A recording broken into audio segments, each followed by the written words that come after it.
LeVar Burton is known for many things, his legendary role in Roots and Star Trek: The Next Generation. But now he has a new project out on TNT, Perception. And of course, we all know why we're really here right now. We can't forget the long-running series on PBS, Reading Rainbow, which I love. And he recently has brought it back via an app. LeVar, thanks for keeping the love alive with Reading Rainbow. You know, that's what we do. I love it so much. Yeah, thank you. It chokes me up how much I love Reading Rainbow, yeah. Are you a little verklempt? I'm a little verklempt. Yeah, it's okay, it's all right. Did I pull off the being able to say the word verklempt? You can. If I can, you can. Okay, good. Oh, the two people in this studio, if we can do it. If I can, you can. All right, I got to talk to you about Reading Rainbow. The Reading straight Rainbow, away. I've got Reading this, Rainbow app. It's I've out. got this HuffPost. It's here. Shira Lazar wrote it up. Shira Lazar. We got it's appified. It's been appified, which I didn't even know was a word. We live in the future. Appified is now a word. The appification of Reading Rainbow has taken place. It's taken place. It's complete, and it is in the marketplace. It's a big deal. It's available for download by children and their families. The idea was always to use technology to steer children in the direction of literature, the written word. Television was a great technology that we used in the 80s and 90s, but these are the wired generation. My producer Jill and I are book nerds, and we sit together in our sort of main newsroom, and all we do is nerd out about books and stuff. So she was as excited as I am. Wow. And she also thinks you're very handsome. All right, let's stop flirting with LeVar, everyone, and move on to welcoming our wonderful community. Joining us in our Google Hangout are Dr. Kelly Hunter. She's the executive director of the Children's Literacy Initiative. She's in Philadelphia. And Josh Brooks.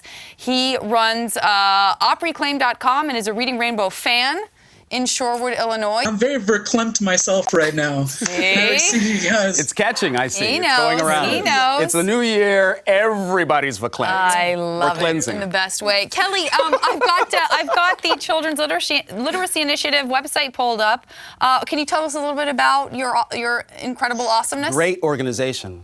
Yes, and I have to say it's so timely to have this opportunity to be with LeVar, because I don't know if you recall, LeVar, but many years ago you were a part of some of our initial work that we did 25 years ago when we had a book expo, and you came and you read for us at that time. And our organization is about that critical mission of ensuring that our children read proficiently by third grade. Mm-hmm. And LeVar came and participated in one of the events that we had for our teachers, who are our primary audience. So our work ensures that our children are reading by third grade, and we go about that by focusing on the teachers first and foremost. And LeVar was key to inspiring teachers not only to use great literature, like the popcorn book that you just saw. I have my app here as we speak, and my daughter, it's one of the few times I'm actually able to touch Reading Rainbow without her. So, and the popcorn book is one of her favorites. But our work is at the core. As LeVar said, it's so important to have great literature and have access to books. Right. And your app is just a wonderful way to keep that going, to bridge together great literature, multimedia, to wrap around an experience. I love what she just said, because you know, when Reading Rainbow was on television, it was the most used resource, television resource in our nation's classroom. And now with the Reading Rainbow app and all of the other products that we'll be developing at our kids for children and their families, teachers and libraries are never far from our minds. My mother was a teacher, you know, she was my first teacher. Both my parents. So the community of teachers out there, they are really important to us, and we intend to put tools in their hands to help them do their jobs better in terms of educating this wired generation, these digital natives. Josh, do you want to share any of your memories of Reading Rainbow? Well, I mean, we had a little bit to chat before this, me and the doctor, and one of the big things that I had talked about, I loved Reading Rainbow as a kid. I mean, I'm a nerdy guy, and it kind of made that cool. The biggest thing, though, is not only making literacy cool, but in a day and age where we have a lot of digital media, you know, television is a lot more prominent. You know, it babysits your kids. I had a good role model for me as my babysitter when I was growing up. I had someone to show me it was okay to read, and that this was, you know, something I should be doing, something that I should really get into and grow with. And now especially, I have two young nephews. My brother and sister both have kids. To show them, like, it still lives on. Now it's in the newest form of digital media that LeVar's still holding my hand as I'm teaching kids how to read. You know what I mean? Like, that's a huge thing for me.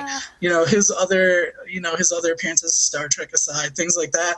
He's a role model first and foremost, and then a great performer, great talent. This new technology gives us the opportunity to connect with kids, with human beings, in a way that we've never really been able to connect before. Moving pictures and sound, it's such a dynamic modality for communication. Yeah.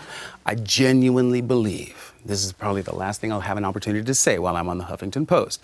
I'm bringing you back whenever, whatever. I believe at the very core of my being that we have the opportunity to revolutionize the way we educate children on this planet. We need to put a tablet computer in the hand of every child on this earth. And if we fail to do that, we will have failed the greatest responsibility ever that humankind was given to carry out. If we do not get this done, and I'm telling you, I'm dedicating the rest of my life to this effort, we have to turn this around. We are failing our kids. We've spent far too much money on the machinery of war in this country over the last decade or so. We have to reprioritize our belief systems.